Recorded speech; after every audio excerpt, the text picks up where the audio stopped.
We are back from our break, hopefully with all technical difficulties corrected. Pat Gable is here to tell us about the judiciary's wants in the capital bill in the coming months and talk about some of the projects that you're looking forward to get completed.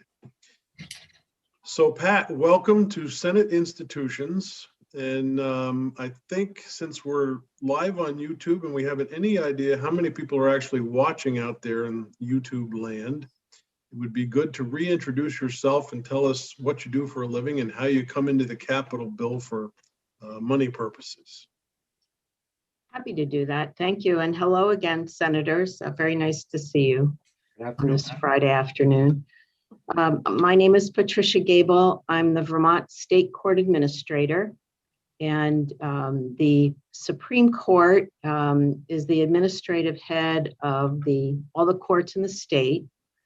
And although we don't own any buildings, we do occupy buildings owned by others.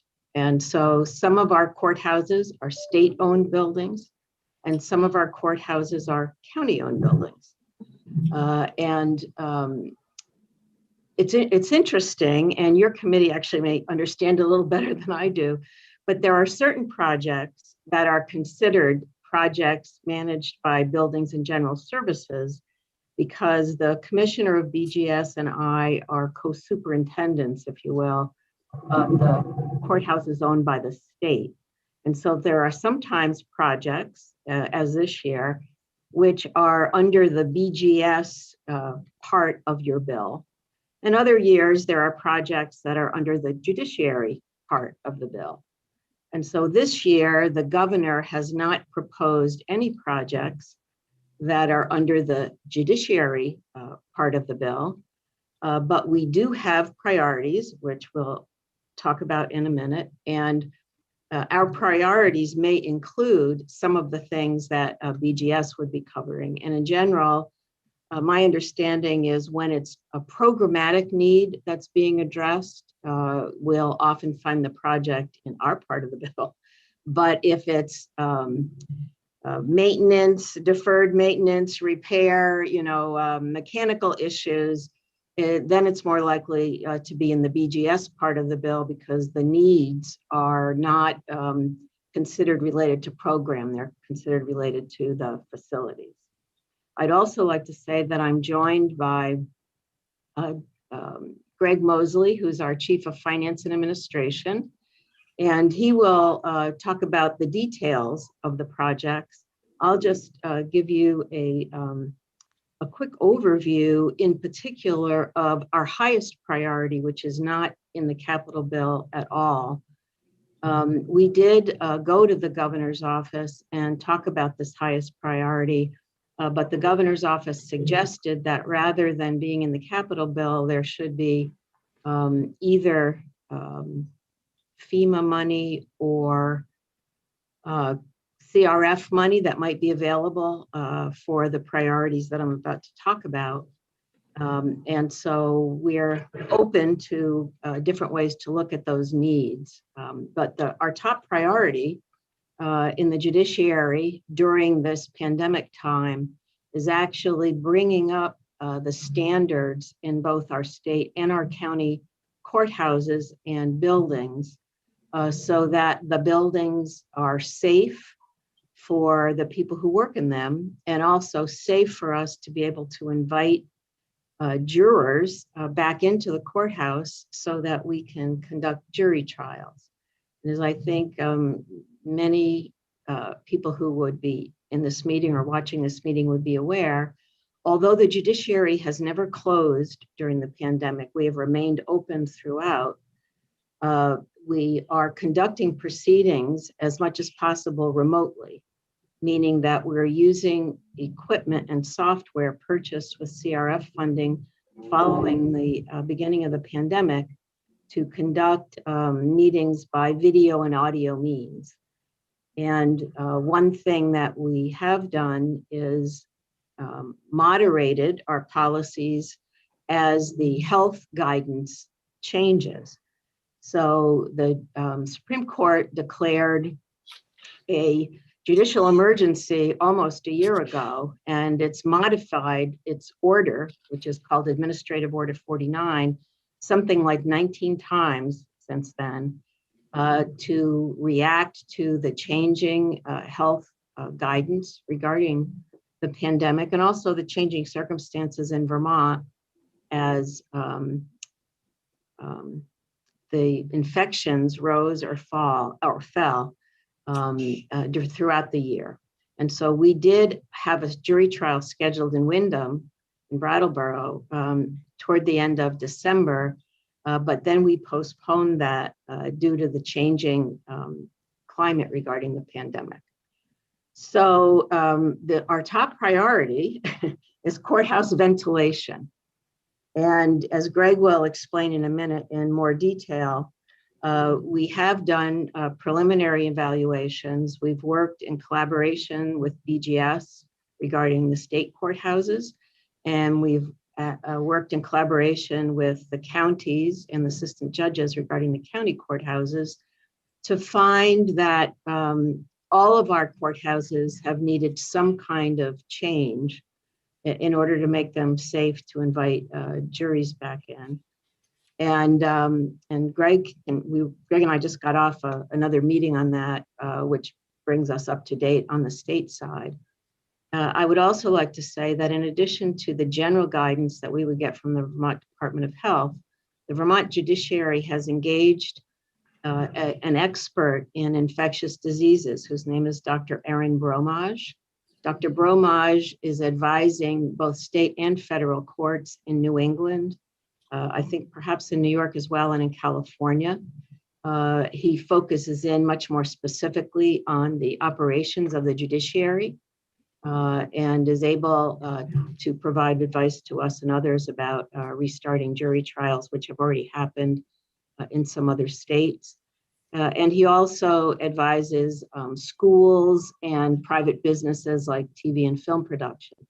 And so we're looking both to Department of Health and CDC guidance and also the guidance of Dr. Bromage. And I would just remind the committee that because we don't own buildings, in the judiciary, we don't have employees with special expertise in facilities. Greg has oversight over facilities, but his work really is in collaboration with others who have the responsibility for the buildings. So before I turn it over to Greg, does the committee have any questions generally about that very preliminary framing? Don't see any hands out there, so it looks like, Greg, you're going to be up next. And Greg, I'm going to ask the same thing of you. Committee doesn't know who you are yet. You might want to give us a little background information as to how you came into state government, and we'll take it from there. Sure. My name is Greg Mosley, and I am the Chief of Finance and Administration for the Judiciary, and I've been in that role for about 3 years now. I was with the tax department before that for about 6 years as the deputy commissioner, and worked for VSAC before that.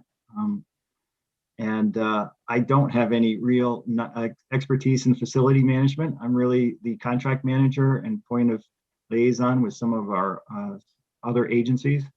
So this pandemic has really stretched me sideways.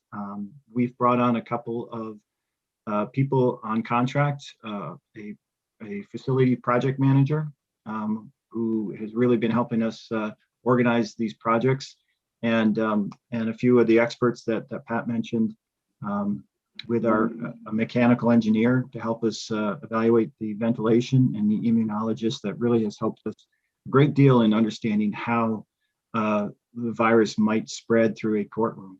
So we've gained a lot of information, as pretty much the whole world has, about this. So getting to our capital priorities, really, as Pat mentioned, courthouse ventilation. We do have 6 courthouses that have no mechanical ventilation system in place. Not a surprise, I think, to many of you. You know, these buildings are historical. They were built before HVAC systems were invented, and so we are operating right now in those 6 courthouses, 6 counties. Remember them by the counties that touch Canada and Massachusetts. So it's Grand Isle, Franklin, Orleans, Essex, Bennington, and Wyndham. They have county buildings with no ventilation. Okay, my committee assistant has her hand up. Yes, You want- Denise? Do you want me to share a screen, and which one first? That's up to Pat and Greg, and I don't know who would like to answer that question. We received two We have- items today. The Excel Yep. document, and then we have the memo document. I thought that what I was going to do first was just go through our priorities, whether they were in the governor's recommend or not. That would Okay, suggest- fine. I just didn't want to Well, that, not be that would doing su- something that I needed to be. that would suggest that I'm going to be talking from the memo first. Okay, The Excel attachment is basically a listing of what is in the governor's recommended capital. okay. Oh, great. We can So get that is our highest priority because it's a safety matter for our staff. We are mitigating right now with HEPA filters. We have industrial sized HEPA filters in those buildings. And they're filtering the air. They're not introducing outside air, which is preferred. So that remains our top priority. It was not included in the governor's recommend, and we were in communication with them. And they were talking about how this expense would be eligible for CARES Act funding, and that as we get our estimates together, we should put in a request to that fund rather than using capital. We are in the process of getting estimates. As I mentioned, we're stretched in our bandwidth, and so we are working to try and find an outside general contractor that will help us pull those estimates together in all 6 buildings. As you move down through the memo, you get to our second priority, which would be the State House and State Office Building in Barry. So this is the Washington Criminal Building. This has been our priority the last biennium, perhaps even the last 2 bienniums. Again, it's on this list because it's a security concern. We have 2 criminal courthouses that don't have the sufficient traffic flow for a criminal courthouse. Most of our buildings, as you may know, should have a front side and a back side. The front side being for the public, that they can move about the building in the areas that they need to access. And then the back side would be a locked area for staff and judges so that they can move throughout the building safely. And in a criminal courthouse, you need a 3rd flow of traffic. And that would be for the detainees coming in from law enforcement, and then having a holding area, and then a path for them to go up to the courtrooms and then back down again. Usually that involves what they call a sally port, which is a secure garage where law enforcement can drive in, have a locked area so that they can move detainees around. Barry does not have that. They don't have a sally port. There is a small holding cell area that's just outside the judge's chambers. And so they are moved through the staff areas of the building. And that creates a significant security risk for the judges and the staff. It's a challenge for security as they use an outside door, an employee entrance. They have to sweep through that entrance and the railing and the sidewalk because paraphernalia is placed there quite often when they know that certain detainees are moving through. So this has been high on our list for the last few years, and it's not included in the governor's recommend. And in our communication with the governor's office, they had mentioned that BGS had this on their list as well, but for different reasons, because the mechanics of the building are getting near their end of life. And they had that project, the Barry Courthouse, on their list for, I think, FY26. And so what they've asked us to do is work with BGS and combine our 2 concerns so that the work gets done at the same time and that it be included in the next biennium in FY24. So that did not make it into the governor's budget. It's a significant cost because you're basically adding a basement, a garage, and secure pathways to the building. The 3rd priority is the criminal courthouse in Newport, Orleans County Criminal. And it's the same concern there. It's the only other criminal courthouse that does not have a detainee traffic flow. I mentioned the 3 different flows of traffic. Orleans has one. So you have staff, judges, public, and detainees all moving through the same building. You also have multiple executive branch offices in that building as well, probation, parole, and the state's attorney's office. And so there's a lot of conflict there. It's in addition to all those concerns about traffic flow and safety, it's an old building and all the mechanicals are well past the end of life. And there's all sorts of ADA issues. And this is in the governor's budget.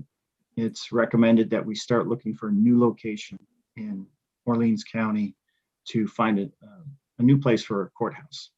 We have 2 courthouses. They're actually side by side up there. They operate as one courthouse with a driveway in between. So it's a challenging operational endeavor up there as well. What is, Greg, can I stop you for a question? What is Sure. the thought process there? Are you going to look for space for both the civil and the criminal courts? Or are you going to plan on using one of the buildings for at least one of those functions? Our preference would be to have the entire Orleans County divisions, all 4 of them, move into one courthouse. And so we would be vacating both of the existing courthouses. We operate that way now. It's challenging with a driveway. So there's one manager there, one court operations manager. The records room, there's one records room. So the records are brought across the driveway to go to the hearing rooms. The staffing move between buildings daily or during the day, and even security is oftentimes walking between the buildings. So it really operates as a single courthouse. It just has 2 different roofs. And the committee may remember our past testimony about Newport, which is that it creates not only the very serious security problems, but both of the buildings have very serious structural issues, at least for the purposes for which they're currently being used.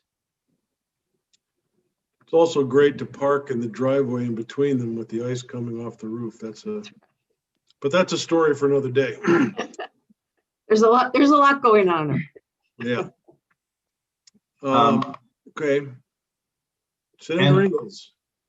On the historic building, the one that was deemed historic in 1970. So should that be building those properties should you be successful in finding another spot, the new owners, should these properties be sold, would have to comply with all of the historic registry. That building couldn't be torn down or anything like that. So those buildings are not owned by the judiciary, so that would not be our decision to make. The county owns one of them, and of course the state owns the other, managed by BGS. BGS has stated that their intent would be to sell the building, but I don't really know what would happen to either of those buildings. Your office building, Senator Ingalls. There we go. We'll put it next to the hole next to it. Right. The last priority that was on the judiciary's request for capital funding was a project for the Supreme Court.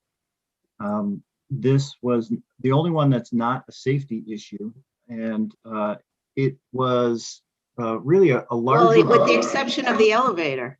With the exception of the elevator, I guess, true. There was a larger idea to renovate the Supreme Court building. Some mechanicals were getting older.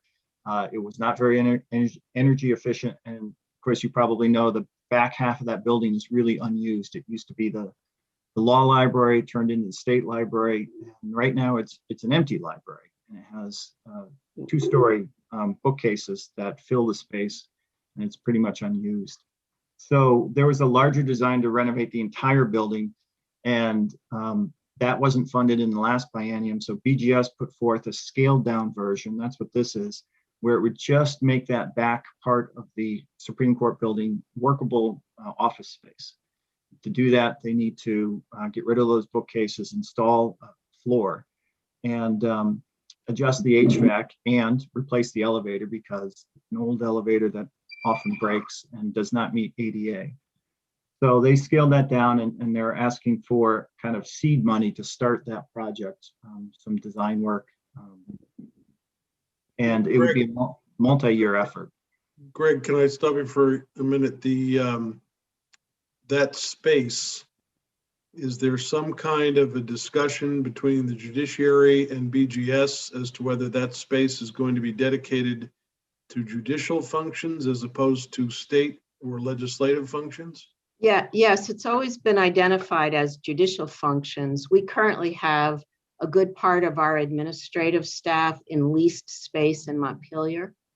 And so in addition to the functional needs that the judiciary has for people to be working together, by moving into the space in the Supreme Court building, it would enable BGS to get rid of lease space in Montpelier, which I believe is one of their priorities.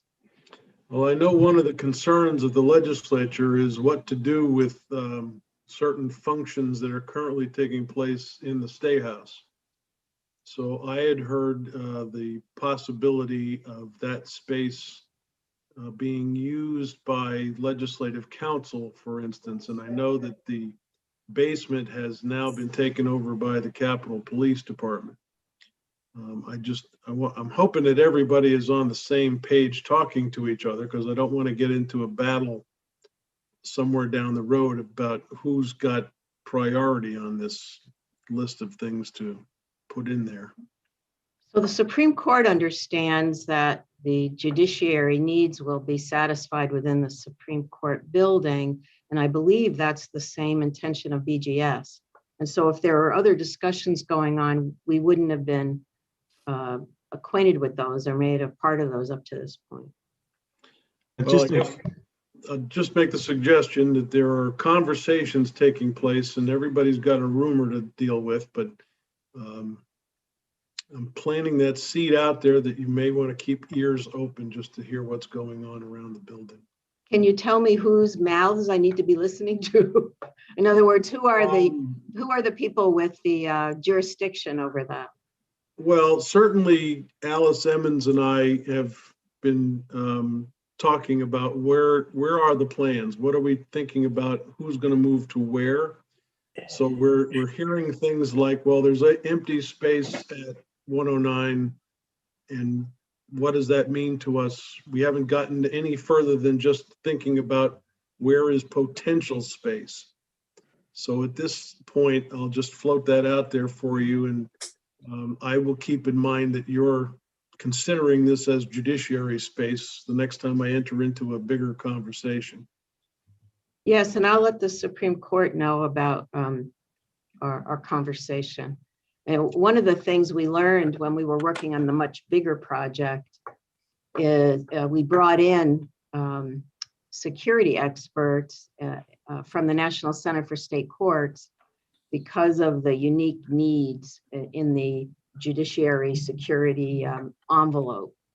And so even though that bigger project didn't go forward, we're hoping that the slightly reduced version of that will go forward in a way that the investments we've already made in the review will be reasonable, and that we won't have to go back and completely do a restart.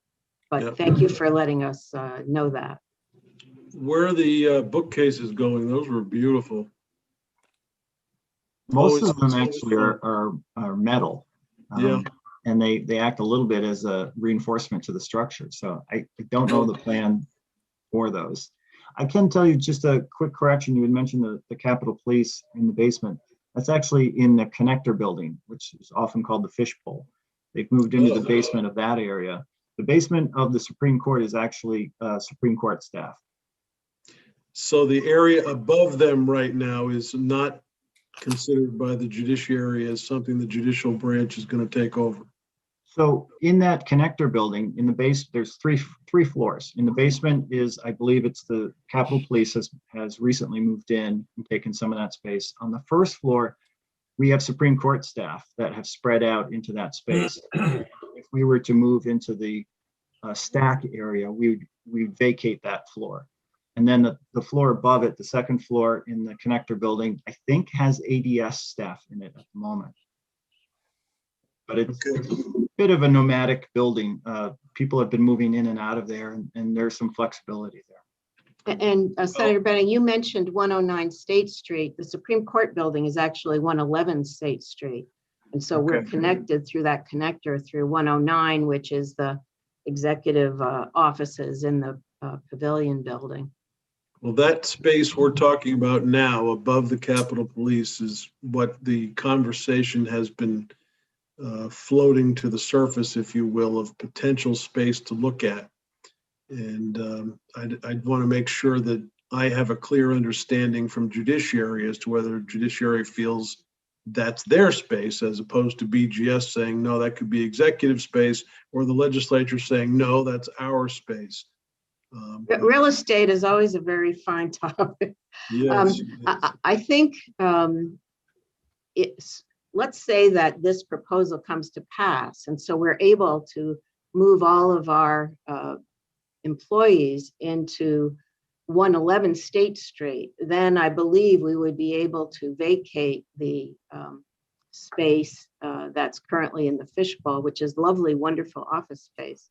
And so we would say goodbye to it with regret, but depending on how much office space they can create in the stacks to not only take the people who are currently in the fishbowl, but also the people who are across the street in the bank building, which is where the rest of our employees are. So I think there's a sequencing. So if we can get everybody into the Supreme Court building, then the executive branch and the legislature could perhaps, fight over that middle space. well, they will.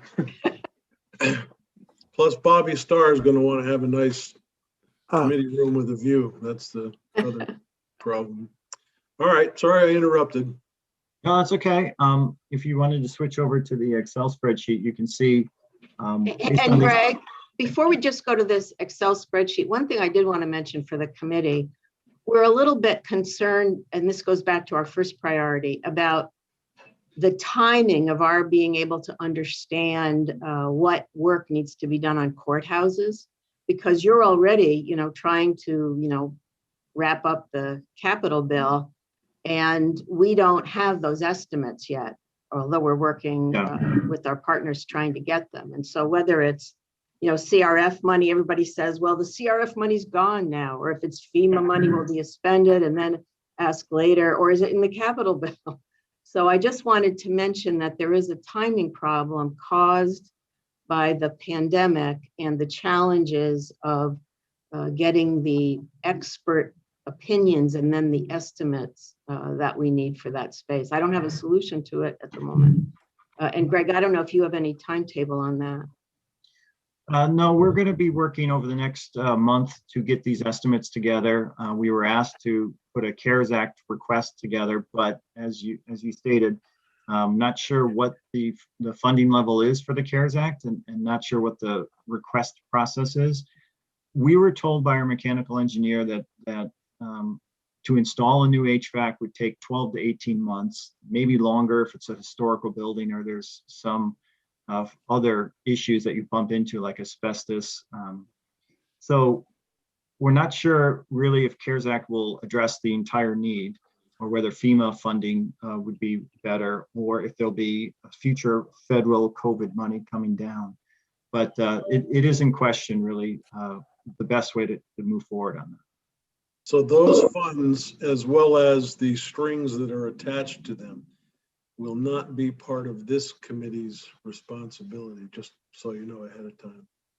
Yeah, and so that raises the question of whether the committee wants to, invest part of the capital bill in some of those upgrades or not. And so I think once we're able to have an estimate and we identify what buildings the estimates are related to, I think it will be easier for us to have a conversation among the various players about that, because some of them are county-owned buildings, some of them are state-owned buildings. Right. The only other note that I have is in in the governor's recommend is a project for the White River Junction Courthouse renovation. And that's not technically one of our priorities, but it is a courthouse. So this was an HVAC issue and other mechanicals, I believe, that are reaching their end of life.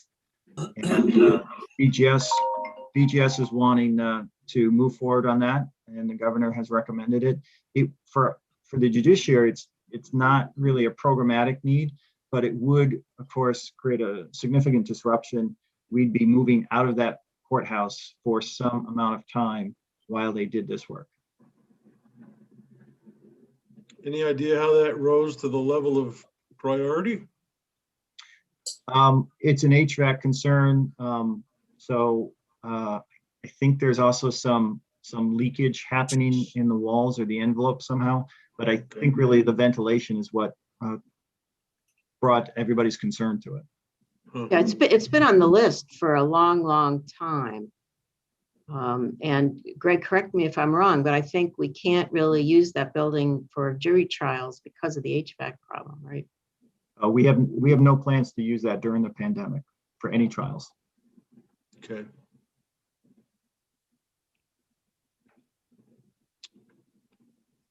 So that's a quick look at our priorities and how or what is recommended for funding in the governor's recommend.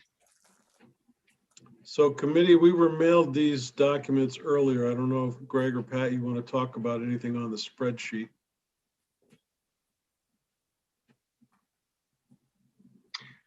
No, I think the only other note, and maybe it was already made on the Newport project, right now they're in a site acquisition step.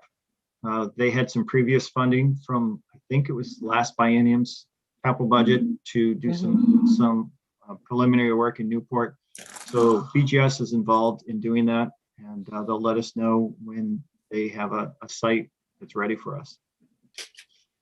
Is there any indication that they were looking at an outside of town versus inside town location? I don't have any information on that. They were pretty tight-lipped about their possibilities. Okay. Committee, any further questions?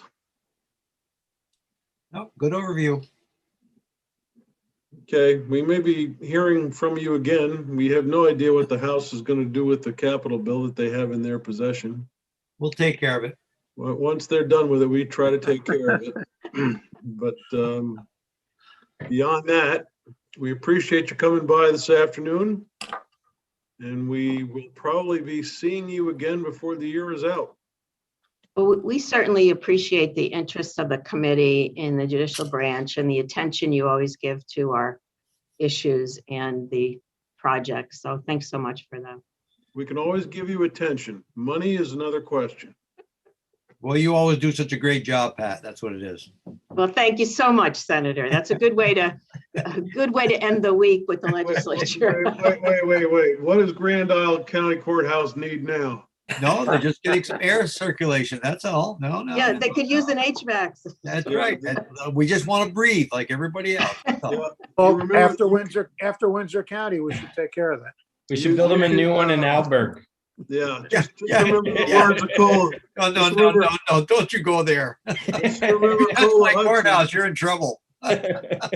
Just We remember love Cole all Hudson. of our courthouses. That's all right. of them. Cole Hudson would tell you, just open the damn window.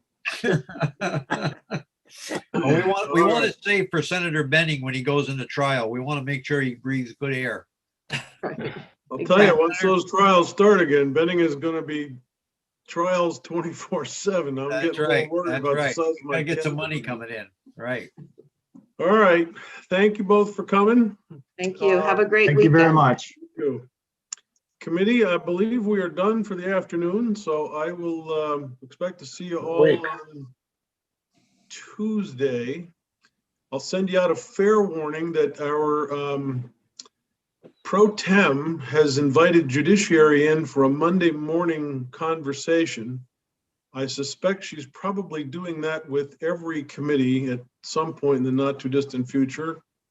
we may be one of those committees. We got to So- get her a bigger motorcycle so she can ride more, you know what I mean? I keep dropping hints, the new Harleys, they've got some nice colored Sportster models that are just an upgrade from where she's at right now.